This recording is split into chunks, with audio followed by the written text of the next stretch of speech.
सुस्वागतम सुस्वागतम.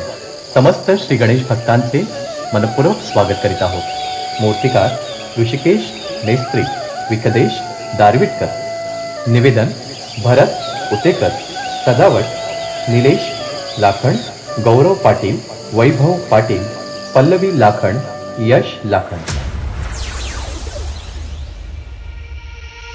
ओळखत ना मला? मी तुमचा लाडका श्री गणेश. तशी आपली भेट होतच असते दरवर्षी वेगवेगळ्या रूपात. कधी मोरावर आरूढ, कधी मूषकावर स्वार असलेला, कधी असुरांचा वध करताना, कधी माझ्याच वडिलांच्या हातावर बसलेला, तर कधी चक्क स्कूटर चालवताना. अशी अनेक रूप. तुम्ही माझी एवढी रूपे तयार केलीत की आता मला माझ्या मूळ रूपाचाही विसर पडलाय. असो, मला फक्त एवढंच सांगायचंय की बाळांनो, मी तुम्हाला 1 फुटावरून तेवढ्याच मायेने बघेन जेवढा मी 24 फुटांवरून बघेन. मग माझी उंची वाढवण्याचा एवढा अट्टास का? माझी उंची एवढी पण वाढवू नका जेणेकरून मला तुम्ही दिसणारच नाही. मला तुम्हा सर्वांमध्ये मिसळायचं आहे. त्या 10 दिवसात मला माझ्या प्रत्येक भक्ताला भेटायचं आहे. एवढ्या उंचावरून मला फक्त गर्दीत चेंगरलेली मस्तकेच दिसतात. त्यात श्रद्धा, भक्तिभाव या गोष्टी दिसतच नाही. त्यात माझी होणारी विटंबना वेगळीच. जशी माझी अनेक रूप तुम्ही तयार केली तसे माझ्यासाठी अलंकारही तयार केले. कोणी सोन्याचा हात जोडला तर कोणी सोन्याचे पाय जोडले. कोणी माझ्या मस्तकी सोन्याचा मुकुट ठेवला तर कोणी चक्क सोन्याची सोंड जोडली. पण मंडपाबाहेर बसलेला भिकारी ज्या दिवशी उपाशी झोपला ना, त्या दिवशी मला स्वतःला भिकारी असल्याची भावना निर्माण झाली. कारण त्या भिकारीतच माझं खरं वास्तव्य होतं.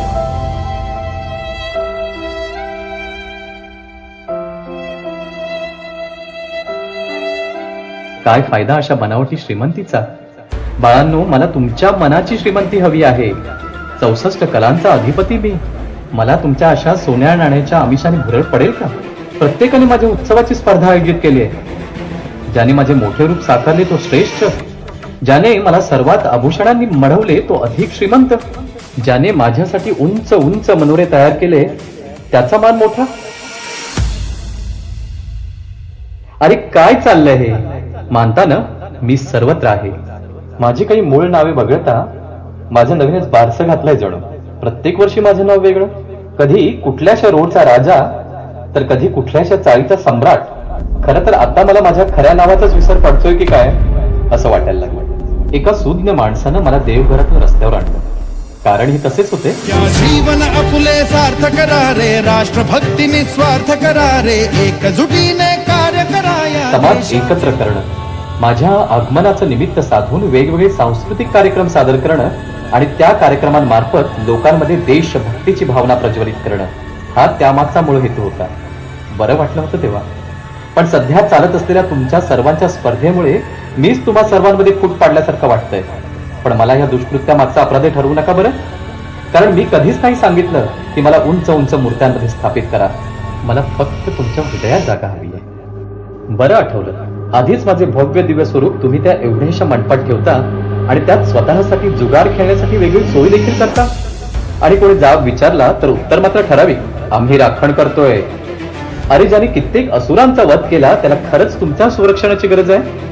आणि काही ठिकाणी तर फक्त जुगार खेळता यावा यासाठीच केलेली माझी स्थापना मी पाहिली आहे. तुमच्या श्रद्धेचा खेळ आता बघवत नाही मला. देवघरातील माझी प्रतिमा सोडून तुम्ही विविध ठिकाणी 8-8, 10-10 तास ताटकळत रांगेत उभे राहता. ते पण कशासाठी? मला पाहिला. मग तुमच्या देवघरात कोणाला बसवलंय? कारण माझं अस्तित्व तर सर्वत्र आहे. प्रत्येक माणसात तुम्हाला माझं प्रतिबिंब दिसेल. प्रत्येक प्राण्यात तुम्हाला माझा अंश सापडेल. आणि एवढं दिवसभर रांगेत उभं राहून तुम्ही माझ्यासमोर फक्त काही क्षणांपुरते असता. खरं सांगायचं तर एवढ्या उंचावरून मला तुमचा चेहरा नीटसा दिसतही नाही आणि तुमचं मागणं माझ्यापर्यंत पोहोचतही नाही. तरीही दरवर्षी तुम्ही तेच करता. एकदा देवाऱ्यात डोकावून पहा, मी तुमच्या किती जवळ आहे ते कळेल. ज्या निसर्गाचा मी पालन करता त्याच निसर्गाच्या विनाशकाच्या भूमिकेत तुम्ही मला आणून ठेवला. उंच उंच प्लास्टरच्या मूर्त्यांमध्ये मला बंदिस्त करता आणि मग स्वाधीन करता मला समुद्राच्या हवाली. तुमच्या या प्लास्टरच्या अट्टहासापायी माझ्या कित्येक लेकरांनी जीव गमावलाय. याची कल्पना आहे का तुम्हाला? समुद्रामध्ये नष्ट होणाऱ्या प्रत्येक जीवांसोबत जणू माझाच अंश नाहीसा होतोय. जशी तुम्ही माझी लेकरं तशी तीही माझी लेकरच ना. मग का कारणीभूत ठरता स्वतःच्या भावंडांच्या विनाशास? अशाने मी प्रसन्न होईल. माझ्या आगमनाला विसर्जनाला काय एक एक सुरेल गाणी ऐकायला मिळतात काय सांगू. कुठे तर कुठे शांताबाई शांताबाई. असो, पण अरे बाळांनो, मला मोठे कान प्राप्त झाले की तुमचे दुःख विवंचना ऐकण्यासाठी.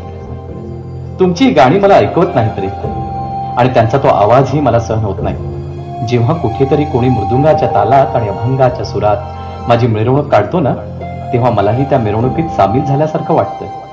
किती सुंदर असतं दृश्य ते.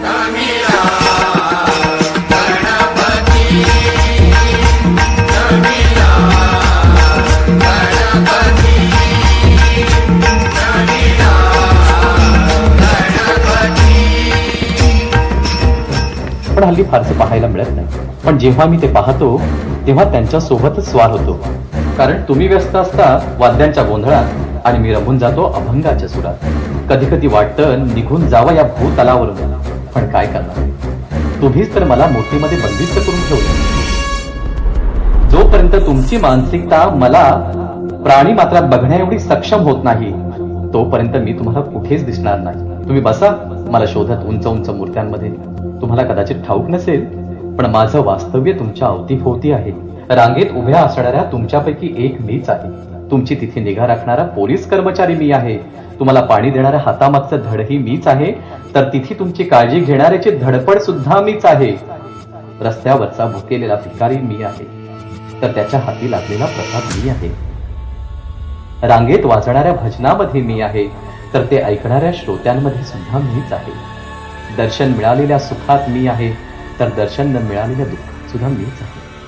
मी सर्वत्र आहे, पण तुम्ही माझा शोध घेत विविध ठिकाणी घेताय. आवरा रे स्वतःला. पुरे करा हा अध्यात्माचा खेळ, नाही सहन होत आता. असंच जर सुरू राहिलं तर बाकी चर्चा तुमच्याशी प्रत्यक्षात करेन. कारण जर तुम्ही स्वतःला सुधारला नाहीत, तर एक काळ असा येईल जेव्हा मी तुम्हाला भेटायला येईन, पण तुम्हीच तिथे नसाल. काळजी घ्या, काळजी घ्या स्वतःची आणि पर्यावरणाची.